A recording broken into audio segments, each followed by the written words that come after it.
നമസ്കാരം, ഞാൻ ഡോക്ടർ മണികണ്ഠൻ ജി.ആർ. ഇന്ന് നമ്മൾ സംസാരിക്കുന്നത് സ്മൈൽ ഡിസൈനിങ്ങിനെ കുറിച്ച് അല്ലെങ്കിൽ ഹോളിവുഡ് സ്മൈലിനെ കുറിച്ചിട്ടാണ്.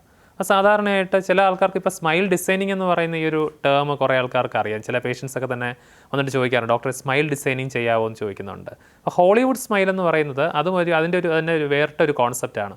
അപ്പോൾ ഹോളിവുഡ് ആക്ടേഴ്സിനെ അല്ലെങ്കിൽ ഹോളിവുഡ് മോഡൽസിനെയൊക്കെ നമ്മൾ നോക്കിക്കഴിഞ്ഞാൽ എല്ലാവർക്കും ഈ പറഞ്ഞ നിരയൊത്ത പല്ലുകളായിരിക്കും. അപ്പോൾ അതുകൊണ്ട് തന്നെ ഈ ഒരു സെലിബ്രിറ്റി സ്മൈൽ എന്നുള്ള രീതിയിലാണ് നമ്മൾ ഈ ഹോളിവുഡ് സ്മൈൽ എന്നുള്ള ടേം കൊണ്ട് ഉദ്ദേശിക്കുന്നത്. അപ്പോൾ ഏത് രീതിയിൽ, ഇപ്പോൾ അത് വളഞ്ഞ പല്ലുകളാകട്ടെ, ഇപ്പോൾ അങ്ങോട്ട് തിരിഞ്ഞിരിക്കുന്ന റൊട്ടേറ്റഡ് ആയിട്ടിരിക്കുന്ന പല്ലുകളാകട്ടെ, അല്ലെങ്കിൽ പല്ലുകൾക്കിടയിൽ കൂടുതൽ വിടവുള്ള ആൾക്കാരുണ്ടാവും, ചെറിയ പല്ലുകളുള്ള ആൾക്കാരുണ്ടാവും, വലിയ വായിൽ ചെറിയ പല്ലുള്ള ആൾക്കാരുണ്ടാവും, ചെറിയ വായിൽ വലിയ പല്ലുള്ള ആൾക്കാരുണ്ടാവും. അപ്പോൾ അത്തരത്തിൽ അതോടൊപ്പം തന്നെ മോണയിൽ അഭംഗിയുള്ള, അതായത് ചിരിക്കുമ്പോൾ കൂടുതലായിട്ട് മോണ കാട്ടിച്ചിരിക്കുന്ന ആൾക്കാരുണ്ടാവും, ഗമ്മി സ്മൈലുള്ള ആൾക്കാരുണ്ടാവും, മോണയ്ക്ക് കൂടുതൽ കറുത്ത നിറമുള്ള കുറച്ച് ഡാർക്കായിട്ടുള്ള പിഗ്മെൻറ്റേഷനുള്ള മോണയുള്ള ആൾക്കാരുണ്ടാവും, മോണ കുറച്ചുകൂടി മേലോട്ട് കയറിയിട്ട് വേരിൻ്റെ ഭാഗം കൂടുതലായിട്ട് തെളിഞ്ഞു കാണുന്നവരുണ്ടാവും. അപ്പോൾ ഇത്തരത്തിലുള്ള എല്ലാ പ്രശ്നങ്ങളെയും മാറ്റിയിട്ട് ഒരു ആർട്ടിഫിഷ്യലായിട്ട് നമ്മളൊരു സ്മൈൽ ബിൽഡ് ചെയ്തെടുക്കുന്നതിനെയാണ് സ്മൈൽ ഡിസൈനിങ് അല്ലെങ്കിൽ ചിരി രൂപകൽപ്പന ചെയ്യുക എന്നതുകൊണ്ട് ഉദ്ദേശിക്കുന്നത്. അപ്പോൾ അതിൻ്റെ അകത്ത് വരുന്ന കാര്യങ്ങളെന്ന് പറഞ്ഞു കഴിഞ്ഞാൽ നമ്മൾ ഈ ചിരിയെ 3 ലെവലിൽ അസസ് ചെയ്യുക എന്നുള്ളതാണ്. ചിരിയുടെ 3 ലെവലെന്ന് പറയുമ്പോൾ നിങ്ങൾക്ക് ആ ചിരിക്കുമ്പോൾ നോർമലി അത് ആദ്യം സോഫ്റ്റ് ടിഷ്യൂസ് അല്ലെങ്കിൽ മൃദുവായിട്ടുള്ള ദശകളെല്ലാം തന്നെ ഒരു കൃത്യമായിട്ടുള്ള അനുപാതത്തിലാണ്. മൃദുവായിട്ടുള്ള ദശകൾ കൊണ്ട് ഉദ്ദേശിക്കുന്നത് നിങ്ങളുടെ ലിപ്പ്, അതായത് ചുണ്ടും നിങ്ങളുടെ മോണയും നാക്കും ഒക്കെ തമ്മിലുള്ള, അല്ലെങ്കിൽ അവിടുത്തെ കവിളിൻ്റെ ഭാഗത്തുള്ള മസിൽസും ഒക്കെ തമ്മിലുള്ള ആ ഒരു റേഷ്യോ കൃത്യമാണെന്നുണ്ടെങ്കിലാണ് നമുക്ക് ചിരി കൃത്യമെന്ന് പറയാൻ പറ്റുന്നത്. അപ്പോൾ ചില ആൾക്കാർക്ക് ഷോർട്ട് അപ്പർ ലിപ്പായിരിക്കും, ചെറിയ മേൽചുണ്ടാണെന്നുണ്ടെങ്കിൽ നമ്മൾ ചിരിക്കുന്ന സമയത്ത് അല്ലെങ്കിൽ വാ അടച്ചു വയ്ക്കുന്ന സമയത്ത് ചെറുതായിട്ടൊരു ഇൻകോമ്പീറ്റൻസി എന്ന് പറയും, അതായത് ചുണ്ടുകൾ കൃത്യമായിട്ട് അടയുന്നുണ്ടാവില്ല, ചുണ്ട് കുറച്ച് ഓപ്പൺ ആയിട്ട് തന്നെ ആയിരിക്കും ഇരിക്കുന്നത്. ചില ആൾക്കാർക്കാണ് കീഴ്ചുണ്ട് കുറച്ച് മുന്നിലോട്ട് കൂടുതലായിട്ട് വരുന്നതായിട്ട്, അതായത് ഇവേർട്ടഡ് ആയിട്ട് അല്ലെങ്കിൽ പൗട്ടഡ് ലിപ്സ് എന്ന് പറയും, കുറച്ച് കട്ടി കൂടിയ കീഴ്ചുണ്ടായിരിക്കും, മേൽചുണ്ട് അതുമായിട്ട് കമ്പയർ ചെയ്യുമ്പോൾ ചെറുതായിരിക്കും. അപ്പോൾ ആ ഒരു കേസുകളിലും ഇത്തരത്തിലൊരു ഇൻകോമ്പീറ്റൻസി കാണാറുണ്ട്. അപ്പോൾ അത്തരം കേസുകളിൽ നമുക്ക് ചെയ്യാൻ പറ്റുന്ന ഒന്നാണ് ലിപ്പ് ലെങ്തനിങ് എന്ന് പറയും. നമുക്ക് ഈ ചുണ്ടിൻ്റെ അകത്തുള്ള ദശയെ തിരിച്ച് താഴോട്ട് കൊണ്ടുവന്ന് അതിനെ കൃത്യമായിട്ട് തുന്നിപ്പിടിപ്പിക്കാൻ സാധിക്കും.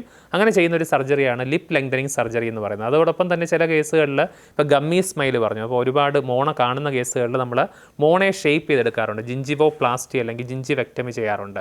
അപ്പോൾ ചില ആൾക്കാർ നോക്കുകയാണെന്നുണ്ടെങ്കിൽ വെസ്റ്റിബ്യൂൾ എന്ന് പറഞ്ഞിട്ട് നമ്മുടെ കീഴ്ത്താടിയിലെ പല്ലുകളുടെ ആ ഒരു താഴെ വരുന്ന ഒരു ദശയുടെ ഭാഗമാണ്. അപ്പോൾ അതിനൊരു വ്യാപ്തി കുറവായിരിക്കും. അപ്പോൾ അതിന് നമ്മൾ അതിൻ്റെ വ്യാപ്തി കൂട്ടാനായിട്ട് വെസ്റ്റിബ്യുലോ പ്ലാസ്റ്റി പോലെയുള്ള ചില ലഘുവായിട്ടുള്ള ശസ്ത്രക്രിയകൾ ചെയ്യേണ്ടതായിട്ട് വരും. മേൽത്താടിയിലെ പല്ലുകൾക്കിടയിൽ വിടവുണ്ടാകാനുള്ള ഒരു പ്രധാന കാരണം എന്ന് പറയുന്നത് നമ്മുടെ ഈ മേൽചുണ്ടുമായിട്ട് ബന്ധപ്പെട്ട് കിടക്കുന്ന ഫ്രീനം എന്ന് പറയുന്ന ഒരു ദശയുണ്ട്. ആ ദശ ഏൽപ്പിക്കുന്ന മർദ്ദം കാരണമായിരിക്കും. അപ്പോൾ ആ ഒരു ദശയെ കൃത്യമായിട്ട് നീക്കം ചെയ്തിട്ട് പുതിയൊരു സ്ഥാനത്തേക്ക് പുനഃസ്ഥാപിക്കുന്ന ഒരു ലഘുവായിട്ടുള്ള ഒരു സർജറിയുണ്ട്. നമ്മളതിനെ പറയുന്നത് ഫ്രിനെക്ടമി എന്ന് പറയാറുണ്ട്. അപ്പോൾ ഇത്തരം കാര്യങ്ങളൊക്കെ ചെയ്യേണ്ടി വരാറുണ്ട്.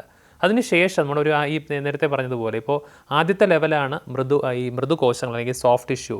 രണ്ടാമത്തെ ഒരു ലെവലിൽ നോക്കുന്നതെന്ന് പറഞ്ഞാൽ പല്ലുകൾ തമ്മിലുള്ള ബന്ധം കൃത്യമാണോ, പല്ലുകൾക്ക് എന്തെങ്കിലും അപാകതയുണ്ടോ, അതായത് പല്ലുകൾ കുറച്ചുകൂടി മേൽത്തടിയിലെ പല്ലുകൾ തള്ളി വന്നിട്ടുണ്ടോ, അല്ലെങ്കിൽ അത് തമ്മിലുള്ള ആ ഒരു സൈസും അതിൻ്റെ ഷേപ്പും ഒക്കെ കൃത്യമായിട്ടാണോ എന്ന് നോക്കുന്നതാണ്. മൂന്നാമത്തതെന്ന് പറഞ്ഞാൽ നമ്മുടെ സ്കെലിറ്റൽ ലെവലിലുള്ള പ്രോബ്ലംസാണ്. അതായത് സ്കെലിറ്റൽ എന്ന് പറഞ്ഞു കഴിഞ്ഞാൽ ഈ പല്ലിനെ ഉൾക്കൊള്ളുന്ന നമ്മുടെ താടിയല്, മേൽത്താടിയൽ എന്ന് പറയുന്ന മാക്സില, കീഴ്ത്താടിയൽ എന്ന് പറയുന്ന മാൻഡിബിളാണ്. അപ്പോൾ ഇതിലെന്തെങ്കിലും അപാകതയുണ്ടോ? അപ്പോൾ അതിലുള്ള അപാകത പരിഹരിക്കാനാണെന്നുണ്ടെങ്കിൽ നമുക്ക് ചിലപ്പോൾ ഈ ഒരു സ്മൈൽ ഡിസൈനിങ്ങിൽ നിൽക്കില്ല, അത് കുറച്ചുകൂടി നമ്മുടെ കോംപ്ലക്സ് ആയിട്ടുള്ള ട്രീറ്റ്മെൻറ്റ് ഓർത്തോനാറ്റിക് സർജറി എന്ന് പറയാറുണ്ട്. ഓർത്തോനാറ്റിക് സർജറി കൊണ്ട് ഉദ്ദേശിക്കുന്നതെന്ന് പറഞ്ഞാൽ നമുക്ക് നോർമലി മരവിപ്പിച്ചിട്ട് ചെയ്യുന്നതല്ല, കുറച്ചുകൂടി നമ്മൾ അനസ്തീഷ്യ, ജനറൽ അനസ്തീഷ്യയിൽ ചെയ്യുന്ന ഒരു സർജറിയാണ്. അതായത് കൃത്യമായിട്ട് മേൽത്താടിയലും കീഴ്ത്താടിയലും കൃത്യമായിട്ട് നമ്മൾ പുതിയൊരു പൊസിഷനിലോട്ട് അതിനെ കട്ട് ചെയ്ത് മാറ്റി വയ്ക്കുന്നൊരു സർജിക്കൽ പ്രൊസീജിയറാണ്. അപ്പോൾ അത് ഈ പറഞ്ഞ പോലെ സ്കെലിറ്റൽ ലെവലിലുള്ള പ്രോബ്ലം ആണെന്നുണ്ടെങ്കിൽ നമ്മൾ ആ സർജറിയിലോട്ട് പോകേണ്ടതായിട്ടുണ്ട്. ഡെൻ്റലിലുള്ള പ്രോബ്ലംസ് ആണെന്നുണ്ടെങ്കിൽ തീർച്ചയായിട്ടും നമുക്ക് സ്മൈൽ ഡിസൈൻ ചെയ്ത് അതിനെ പരിഹരിക്കാവുന്നതാണ്. സ്മൈൽ ഡിസൈനിങ്ങിൽ ഒരുപാട് കാര്യങ്ങൾ വരുന്നുണ്ട്. അതിൽ ഒന്നാണ് ഈ ഓർത്തഡോണ്ടിക് ട്രീറ്റ്മെൻറ്റ്, അതായത് പല്ലിനെ കമ്പിയിട്ട് ശരിയാക്കുക. അപ്പോൾ അതിൽ തന്നെ ഒരുപാട് സമയമെടുക്കും ചിലപ്പോൾ. അപ്പോൾ അതിനെ കുറച്ച് കൊണ്ടുവരാനായിട്ട് നമുക്കിപ്പോൾ ഏറ്റവും ലേറ്റസ്റ്റ് ആയിട്ട് ക്ലിയർ അലൈനേഴ്സ് എന്ന് പറഞ്ഞ സുതാര്യമായിട്ടുള്ള ട്രേകൾ ഉപയോഗിച്ച് ചികിത്സിക്കാറുണ്ട്. അതോടൊപ്പം തന്നെ പല്ലിലെ സ്റ്റെയിൻസ് ആയിരിക്കും ചില ആൾക്കാർക്ക് പ്രശ്നം, അതായത് നോക്കുമ്പോഴത്തേക്ക് ഒരുപാട് അവിടെയൊക്കെ ഒരു ബ്രൗൺ നിറം കാണുന്നു, അല്ലെങ്കിൽ ചില ആൾക്ക് ഓവറായിട്ട് കോഫി കുടിക്കുന്ന ആൾക്കാരായിരിക്കും, അല്ലെങ്കിൽ ചില മരുന്നുകളുടെ പാർശ്വഫലമായിട്ടായിരിക്കും. അപ്പോൾ അങ്ങനെയൊക്കെ ഒരുപാട് സ്റ്റെയിൻസ് വരുന്നുണ്ട്. അപ്പോൾ ആ സ്റ്റെയിൻസ് മാറ്റിയെടുക്കാനായിട്ട് നമുക്ക് വൈറ്റനിങ് എന്ന് പറഞ്ഞുള്ള ചികിത്സകളുണ്ട്, ഡെൻ്റൽ ബ്ലീച്ചിങ് ഉണ്ട്. വൈറ്റനിങ് തന്നെ നോർമലായിട്ടുള്ള നമ്മുടെ ചില കെമിക്കൽസ് യൂസ് ചെയ്തിട്ടുള്ള വൈറ്റനിങ് ഉണ്ട്. അതിൽ നമ്മൾ യൂസ് ചെയ്യുന്നതെന്ന് പറഞ്ഞാൽ വൈറ്റനിങ്ങിന് വേണ്ടിയിട്ടുള്ള സൂം വൈറ്റനിങ് എന്ന് പറഞ്ഞാൽ പ്രത്യേക തരത്തിലുള്ള ലൈറ്റ് ഉപയോഗിച്ചിട്ടുള്ള വൈറ്റനിങ് ഉണ്ട്. നമ്മുടെ തന്നെയുള്ള ഹാലജൻ ലാമ്പുകൾ ഉപയോഗിച്ചിട്ടുള്ള വൈറ്റനിങ് ഉണ്ട്. ഏറ്റവും ലേറ്റസ്റ്റ് ആയിട്ട് വളരെ ഫാസ്റ്റായിട്ട് ചെയ്യാൻ പറ്റുന്ന ലേസർ അസിസ്റ്റഡ് ടൂത്ത് വൈറ്റനിങ് ഉണ്ട്.